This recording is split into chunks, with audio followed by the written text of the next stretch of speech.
Hey everyone, welcome to Crafting.a.life.i.want. My name is Sean and I'm super excited to be bringing you my first video of 2020. We're getting on towards the latter parts of January and it's been really frigid here in Maryland, so I haven't been able to spend a whole bunch of time out in the shop, at least not for extended periods of time. I have managed to accomplish a few small projects like a storage system for my 2x72 belts, as well as a storage system for the axes that I collect and refurbish. There's still a couple of other projects in the shop that need to get done, but I wanted to get a video out before too long. One of the big things that did get done in the shop is I got some additional lighting that will hopefully allow me to produce better videos for you all. But this video is actually about completing this hidden Tang knife that I forged. I forged this out of the end of the farrier's rasp that I used for my brother's knife. It's going to be a brute to forge knife that's actually going to be used for Dustin over the Art of Craftsmanship, his birthday present. This will be my first ever hidden Tang knife, and I look forward to bringing you along. I spent some time off camera working on the design for the handle. I started off by tracing my knife, which you can see here, and then I drew the handle design I wanted around where the Tang was to make sure everything would fit. It does look like I'm a little close clearance-wise here towards the back, so I'm going to opt to shorten my Tang. And then other than that, it's just a nice swoop to the back and a little bit of a Coke bottle shape for the bottom portion of the handle. And then from the top down perspective, a couple of facets towards the front leading to the mid handle palm swell, and then some curves to the back handle palm swell.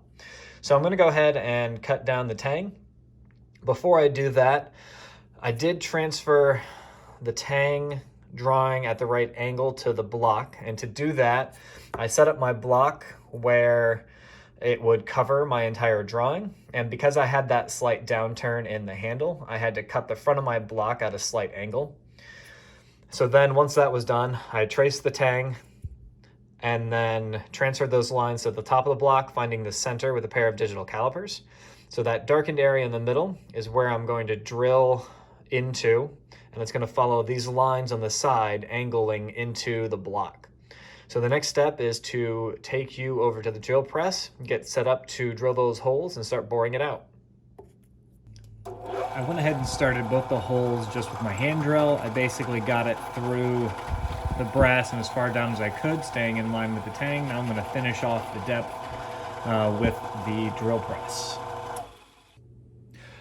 Well, I screwed up. I was working off of directions that were going to do a hidden Tang with an integral bolster. I don't have an integral bolster, so the problem is that when I made that hole a little too big, which would allow everything to sit down tight, I don't have any way to close up those holes, because the plan was for the knife to sit like this. And I don't know if I can get this so you can see it, but you see all the gapping around where the blade enters? So I've decided that I'm going to be adding another piece of brass to the handle. So tomorrow, because it's nighttime and cold here, I'm going to go ahead and flatten this out and then carefully cut the hole so that it meets up with the handle as well as the knife smoothly so that there's not a ton of gapping there. So I will bring you back tomorrow and show you how I'm going to do that.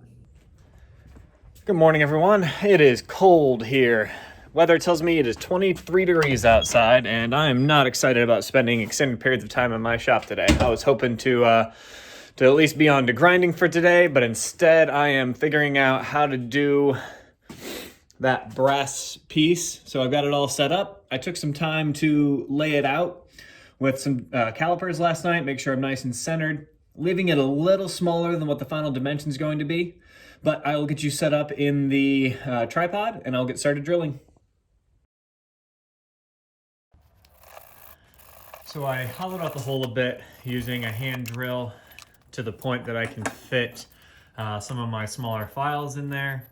I did a little bit of work, realized I should be videoing it, so I got you set up. And now I am just doing a continual test, squaring up this hole, both directions, and then constantly testing the fit of the knife.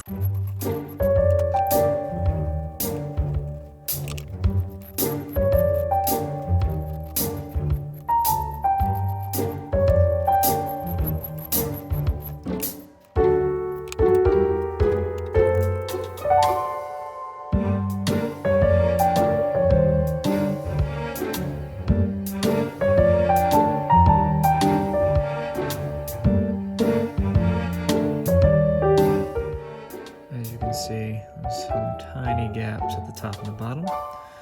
So I'm just going to keep working the radiuses from the front side bit by bit until this fits flush. As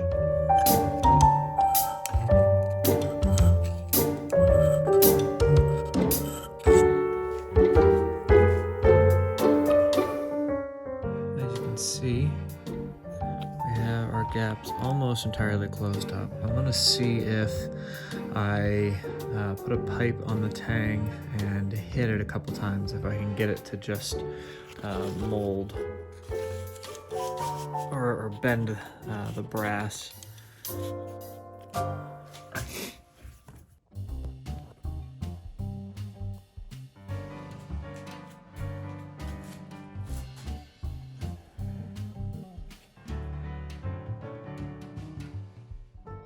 See, those couple hammer hits allowed it to shift just enough, either around the Tang to close up those gaps.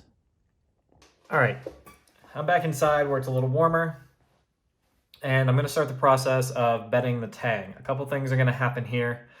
I'm going to bed the Tang in the handle. I'm also going to glue the piece of brass that I just got done shaping onto the top of the handle, and then I am going to, while it's embedded in before we pull it out, I'm going to drill the hole in the handle that goes through our Tang. So I've already traced the Tang on the handle, roughly where it's gonna be. And now I'm gonna be following Liam Hoffman's steps for bedding the Tang. So I have some Teflon tape, Johnson paste wax, and I'm just gonna wrap the Tang in the Teflon tape and then coat it in the paste wax, and that will be what we put inside the handle, what I put inside the handle. Oh, that actually worked out better than I expected. All right, so that's covered. And now I'm going to coat that in the Johnson's paste wax.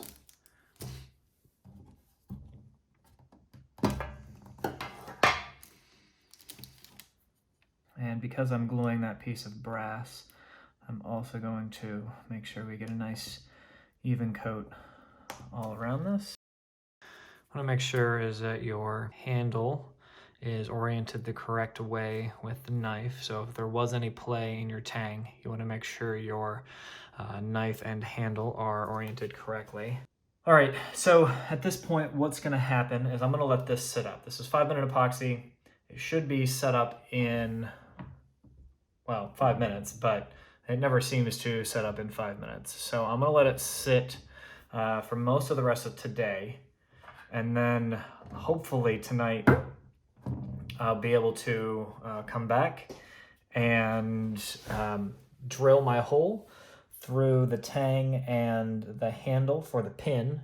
And then I will be able to remove it from the handle and start shaping the handle. So I will bring you back for that. Hey everyone, welcome back to the shop. I let that epoxy set up And before I'm gonna remove the knife from the handle and start doing the finish shaping on the handle, I wanna get the 1/8" hole drilled for the pin that I'm gonna use. I went ahead and marked it with just a spring punch, and I did that after I cut out my outline of the knife and laid it on there with how the knife is bedded in the handle, just to make sure everything was still lined up. So I'm going to get the drill press set up and attempt to drill that hole. I'm a little concerned that the tang will be too hard to drill through without it wandering, so I might just go through the first layer of wood and then touch the tang, pull the knife, and then worry about drilling the hole through the tang and then all the way through the rest of the handle separately. I am sorry, everyone. I totally forgot to hit record once I got the drill press set up and worked my way through that hole. The good news is that the tang was not hard, so I was able to get that hole drilled all the way through. You can see how it goes all the way through there, and then here's the corresponding hole in our knife. The bedding went great, came out with very little effort. And now I'm able to just put it back in, and there's no movement once it's in there. And more importantly, the holes all line up, so you can still kind of see all the way through, which will allow the pin to go through as well. So the next step is I'm gonna let that finish curing entirely overnight. And then I'm going to bring you back tomorrow and we'll start doing the rough shaping of the handle.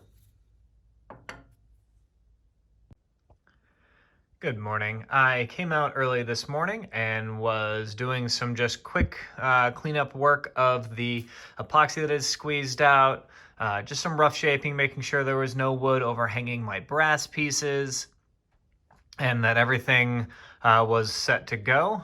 I wasn't doing anything overly aggressive and ended up finding out exactly why you don't use a 5-minute epoxy for handle construction. Works perfectly fine for bedding a tang, but when you use it for handle construction, this is the kind of stuff that happens.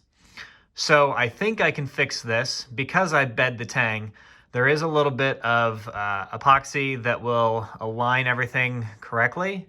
So I'm gonna go ahead and buy some new epoxy, some better stuff, clean up the pieces, and do another glue up. So I will bring you back when we get back to this place. Hey everyone, welcome back. It's the next day. A couple of things have happened since I had the handle fall apart on me. I've decided I am done using 5-minute epoxy for anything but bedding the tang. I seem to always have failures with it. So what I did is I took apart the rest of the handle, which is what you see here, and I bought some West System G-Flex 650B, or 650-8, sorry, 650-8 two-part epoxy, which gets really good reviews, and I'm excited to give it a try today. So I read the instructions, and it says for metal to scuff up to 80 grit, which is what we see on our brass bits here. I went ahead and re-flattened everything after I took it apart and then scuffed it up with 80 grit. And now I decided that I'm going to do the final glue up now. So I took my knife back out and I sharpened it up, which is what you can see here. I also got to use my surface conditioning belts from Combat Abrasives, and it looks really good. Helps smooth out any of my sanding errors, things like that, particularly in a brute to forge finish. I also took my grinder and some files and filed some notches in the tang so that it gives an epoxy connection from where we bed the tang in. And then I took the hole and used a countersink bit and did that in the hole for this, just to make it easier for the pin to get through. So at this point, I am ready to do final glue up. So I'm going to stop talking for the moment. I'm going to get some gloves on, and then I'll get started with the final glue up. Sorry about that. My son wanted to show me something.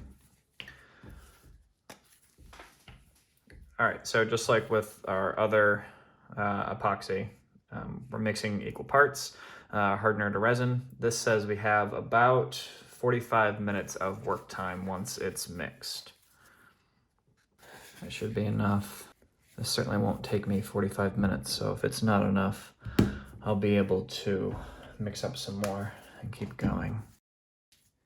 So that pin was basically the exact length we needed it to be.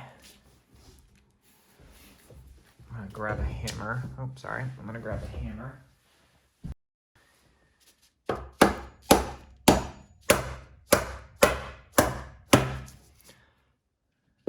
Great.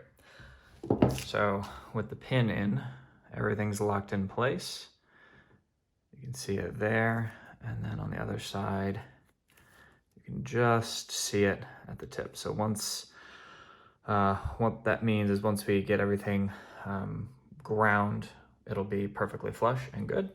I am going to try to clean up, well, I want to clamp it, at least vertically. Hey everyone, welcome back. It's the next night and I'm finally finding some free time in my weekend to bring you all back to the shop and get started on the final steps of the hidden Tang knife handle that we're working on. So I promised you just a minute ago that I would bring you back when we unclamp this thing, and that's what I'm doing now. So let me get you set up in the tripod and we'll get going on this. All right, so now's the moment of truth. I'm gonna go ahead and unclamp it and see what I got.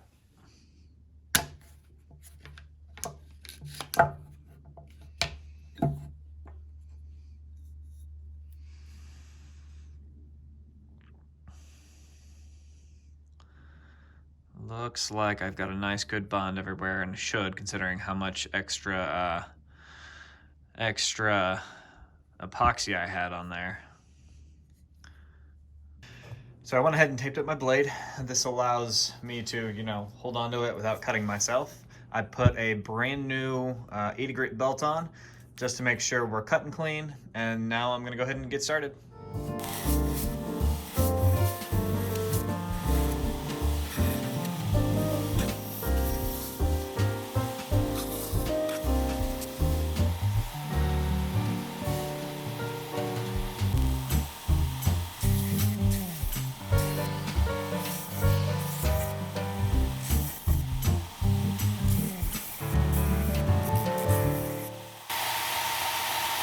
So I've got the rough profile done. I'm gonna go ahead and square up or clean up the two sides. I won't need the lines anymore, so I'll do that now.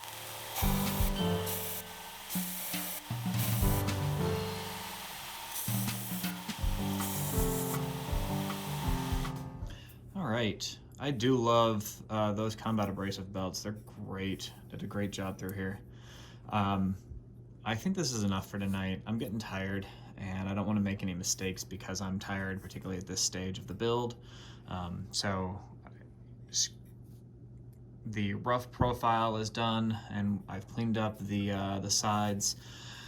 Tonight I'm gonna go in and retrace the profile that we want, or that I want on from the top down profile. Get that on there, and tomorrow I'll start working on that. So I will bring you back for that.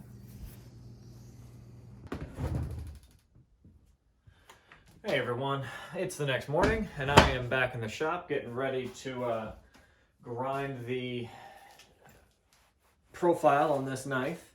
I did get the, if you can see that here, I got the top-down profile marked out on the handle, and so I'm going to get my PPE on, and I'll get started on that grinding.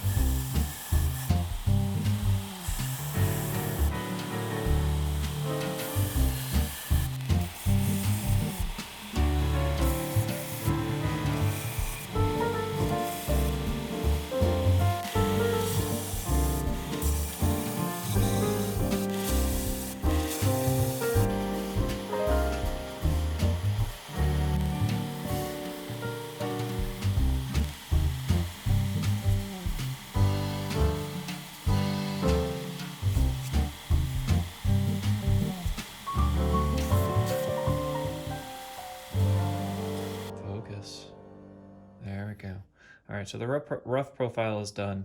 It's looking pretty good. For now, before I move up to that 120 grit belt, I'm actually gonna head back inside and draw out how I want my facets and curves to occur on this handle. So I'll bring you back when I start grinding again. All right, so I did come back out and just spend a little bit of time making my handle a little more symmetrical. It was just bothering me trying to draw designs on something that wasn't symmetrical, having to take a bunch of measurements. So I then went through and marked my center line and then just started drawing out where I wanted to remove. So I'm going to do a similar styled handle to the Farrier's rasp knife I did for my brother. I'm going to do kind of a curved groove here with my 2-inch contact wheel, or 2-inch idler wheel rather.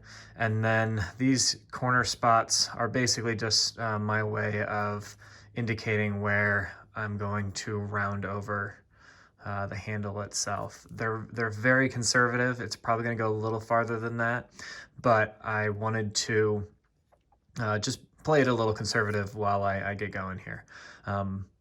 The one thing that I would have done differently with this knife is that had we not had the catastrophic failure where my 5-minute epoxy failed, what I would have done is done almost all of this shaping on the handle before I glued it to the knife. And that would have given me a little more freedom with angles and contours and stuff like that, as well as movement without having to worry about nicking the blade or something like that.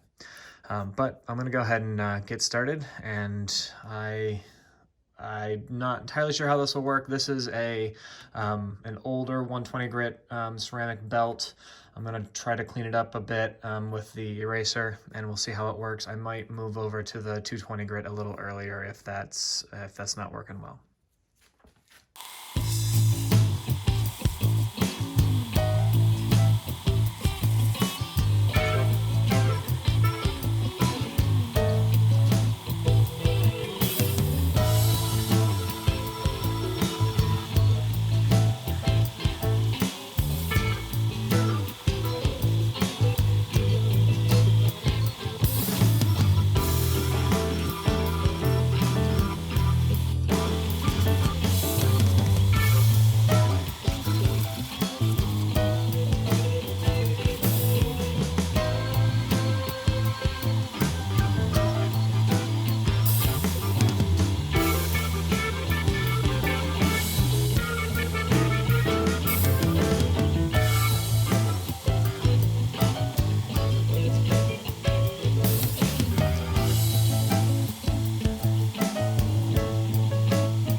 I am pretty happy with the progress I've made so far.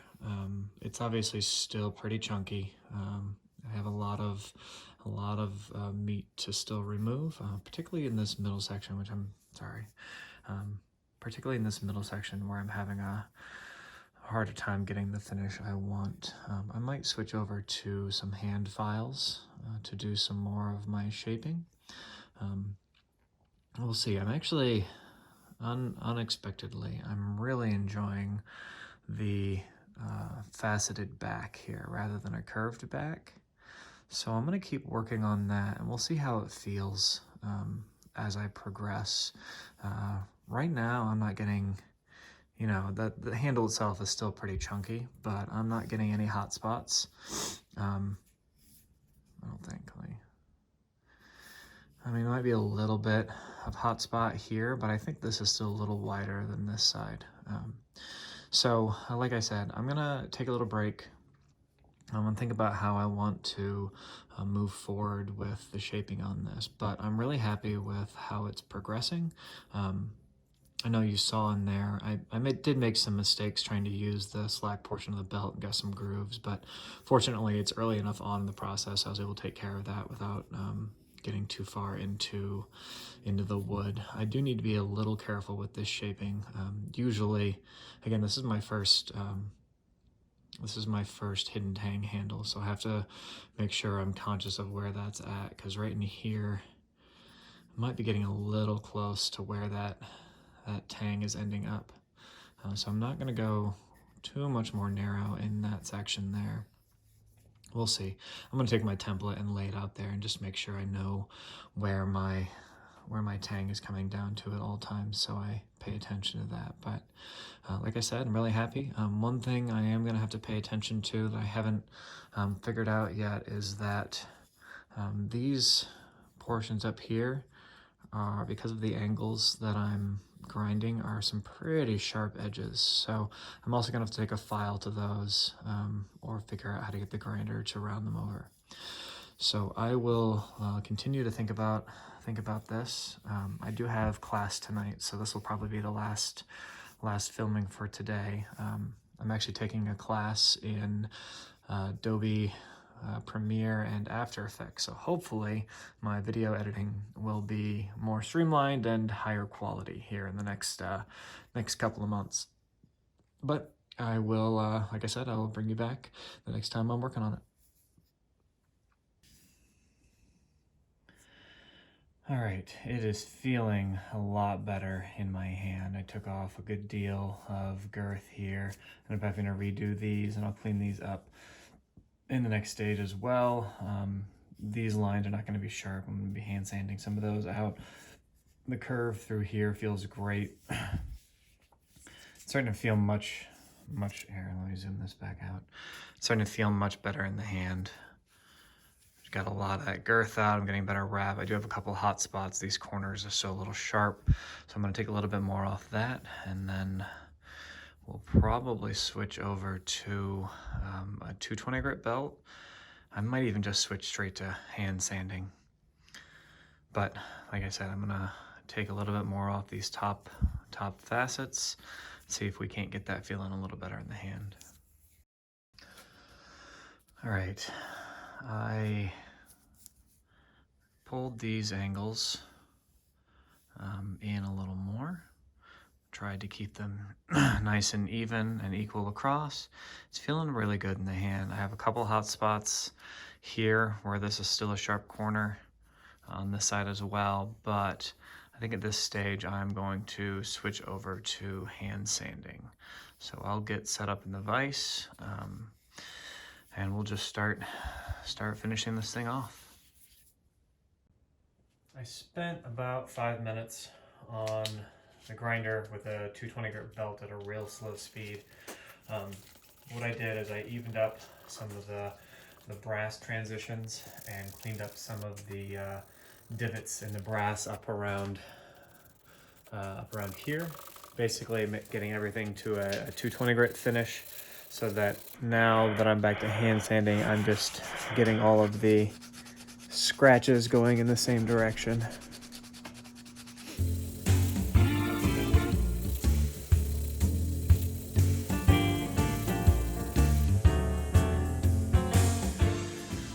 And as I said before, my favorite part of any woodworking project. Oh, that looks fantastic. Let me see if I can get a little more on camera for you guys.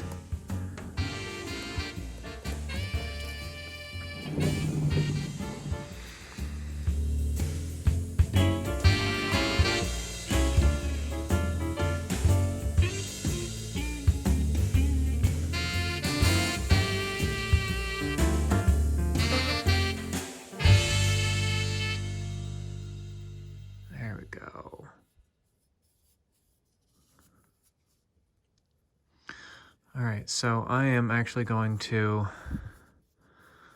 once I get most of the drips off, I'm going to put this in the vise gently and let that oil sit on there and go ahead and let it dry. But that is our hidden Tang handle.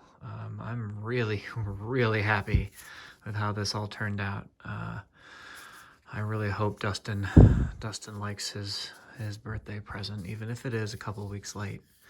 I am still going to make a sheath for this, although it's not going to be on camera because I just did a video on how I make a sheath. But I will bring you back for some an exit video, as well as just kind of talking about the project and what I learned in the process. All right, that's a wrap on this project. I am really excited with how this handle turned out. The black walnut and the brass look great together. The curves of the handle and the flow of it feels great in the hand. And I'm really happy and excited to be able to give this to Dustin over the Art of Craftsmanship. He's been a great friend to me over the years, and he and I share this love of making things. All right, hey everyone. I am at Dustin's house. I have his gift with me, and I'm kind of ambushing him in his shop. He doesn't really know I'm coming over, but I wanted to get his genuine reaction on him opening his gift. So if you haven't, go over to his channel and subscribe. Hey, doing, brother? What's going on, man? I know it's like a week and a half late. You scared the crap out of me. Sorry. Like, what voice was that? It was like, No, it's like a week and a half late, but happy birthday. No, thank you. Thought I would try to record your genuine reaction to it.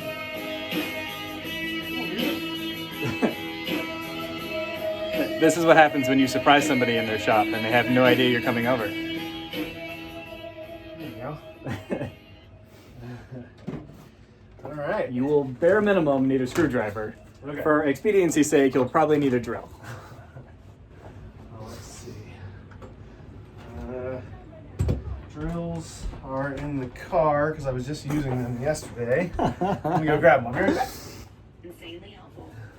All right, he's gonna go get a drill. I'm gonna turn you around so I can do this better. All right, so apparently drills got left at school, so we're gonna watch him suffer through with a screwdriver to open this. Don't worry, Dustin. There's only 1, 2, 3, 4, 5, 6, 7, 10, 10 screws holding it together. They're only 1.25 inch drywall screws. It's not like they go very far. You didn't carve this on the top? I made that box in like 32 minutes on Wednesday before Kate came home, intending to bring it over that night, because then that was the night that she fell and had to go to the hospital. So I can unscrew one less and have it a hinge. But You by could. that point. I suppose I could have had you flip it over. I think there's 2 less on the other side. Why don't you just do that? Just finished up heat treating my blade and took it upstairs, put it in the oven, and came back down. And I was like, oh, I can work on the other side of my table. So I'm standing up on there looking to see how long that 2x10 was or 2x8 was. All right, because you're adding some rigidity to your table. Yes. This side, Nice. it's rock solid. That side, not so much. All right, last screw. It's an impromptu unboxing video. I mean, how often do I get to record my own client's unboxing video? Client is relative, everyone. All right.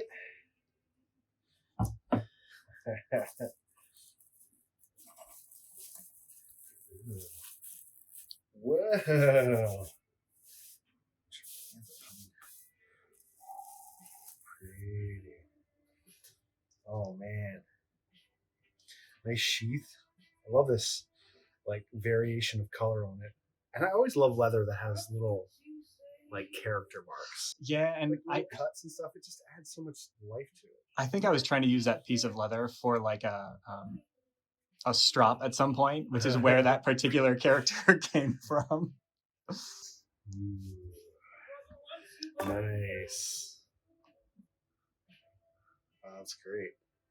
I like this.